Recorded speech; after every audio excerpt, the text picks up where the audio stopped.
Welcome back to Wave 3 Listens, and I was talking to you a little bit about the question of what happens to our homeless friends when they pass away. Are there pallbearers? Who shows them a little bit of compassion? Obviously, they have no one, so you may be wondering, what exactly happens? Who pays for it? Everyone deserves a prayer and some flowers. I think you'd agree. The name of the documentary is The Potter's Field. It's going to be at the Kentucky Center for the Arts. Real quickly, before we get into details, let me show you a little bit of a clip from that film. This person was able to die, and nobody even noticed. The only people who noticed are people whose job it is to notice, and they didn't even know him. And that feels terribly tragic to me, that a human being could die, and our society is in such disrepair that we don't notice or barely care.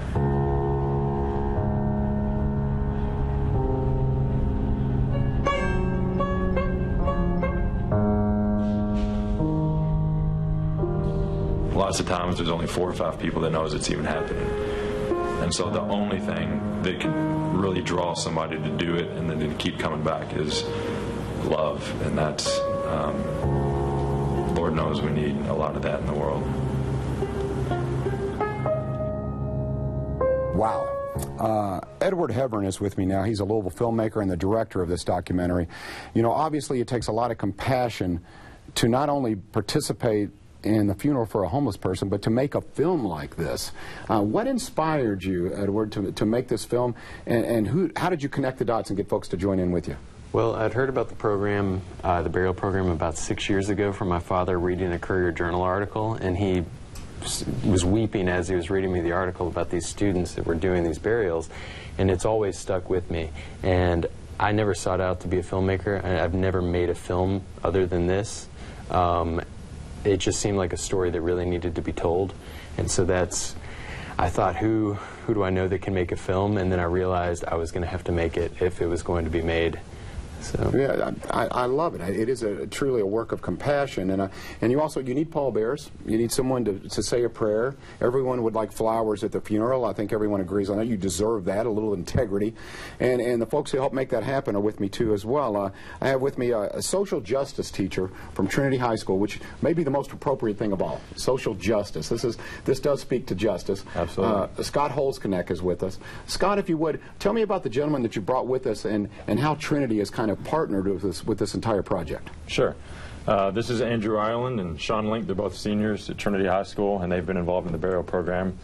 Andrew even helped over the summer, even though, out of school. The way the program works is the county coroner, when somebody dies, their office ends up receiving the person who died. And historically, and in a lot of other cities, sometimes it's just mass graves dug, a bunch of coffins thrown in there and dirt thrown over top. But really, through the county coroner's name is an office, a man named Buddy Dumeier has really spearheaded this work. And what he does is when there's somebody that is dead and could use an appropriate burial, he contacts one of several different schools among Trinity, St. X, Assumption are some of the main ones. And then from there, we take it, and I'll contact some students. And these guys miss class. I know sometimes they don't mind missing class, but there is makeup work that they need to end up doing. And it's been a really moving experience, I think, for everybody involved. You know, Sean, Andrew, there's a lot of times when you guys, I'm sure, are asked to go out and help out in the community. With that being said, this is something very delicate and special.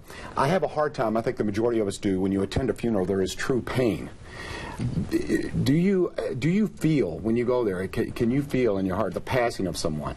Does it sadden you somewhat? And I want you to say this in your own words, that this person actually probably has no one, and if they do, they've disconnected with them for whatever reason. Sean, first to you. What are your thoughts when you go to this? Well, it's hard to believe sometimes. Someone can go through their entire life and not have someone there with them when they pass. And for me, just kind of realizing that, it's definitely, I've learned a lot about myself, about my morality, and that I don't want to be where these people are, but you want to be there for them no matter what, no matter who they are. And, it's a service not only to them, to the community, but to God. That's what we try and do at Trinity and everywhere else. Okay, and Andrew, for you, in your words, were you a pallbearer? What was your role, and how did it affect you personally? Well, every burial, some of us are pallbearers, and then we all say prayers at the burial site, and it really... You really get saddened by it because they don't have anyone there. Like, sometimes their family's there, but usually it's not. And you know, like we're the only ones there for him. It's really sad. Mr. Heavrin, after you completed this documentary, what were you hoping the take-home is from folks who will watch this? And by the way, we're going to put up the information. The Kentucky Center for the Arts is where this is going to be filmed. We encourage you to see it. There we go. It's up on the screen now. What do you hope the takeaway is from this? Obviously, as a filmmaker, you want to have an impact on people. What do you think? That's an interesting question. When I first started making the documentary, I was focused on the students, and I thought what they were doing was really compassionate. I think compassion is contagious, and so by showing what some students are doing here in our own town, I think that in some way, shape, or form, it's going to impact people. And it impacted me enough to make this film, spend 3 years making a film.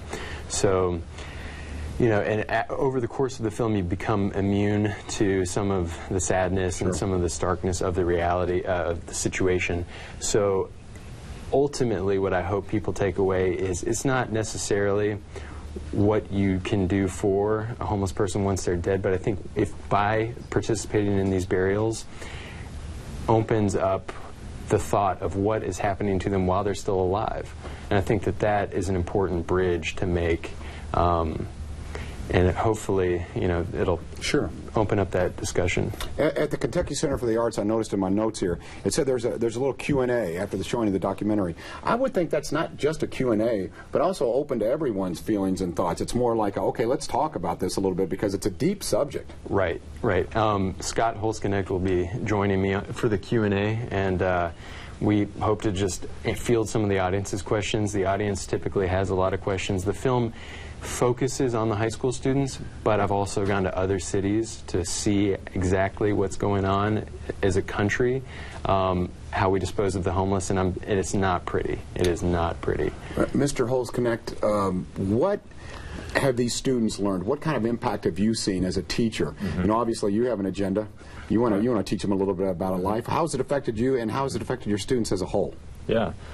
Well, one of the things that I think the documentary does a good job of addressing, and that we talked about from the beginning, was what is the purpose of a funeral? And I think no matter what philosophical, religious bent you stand at, most people believe that once you're dead, it's over. You know, so it begs the question: the homeless really are for the people. The burials are really for those of us still alive.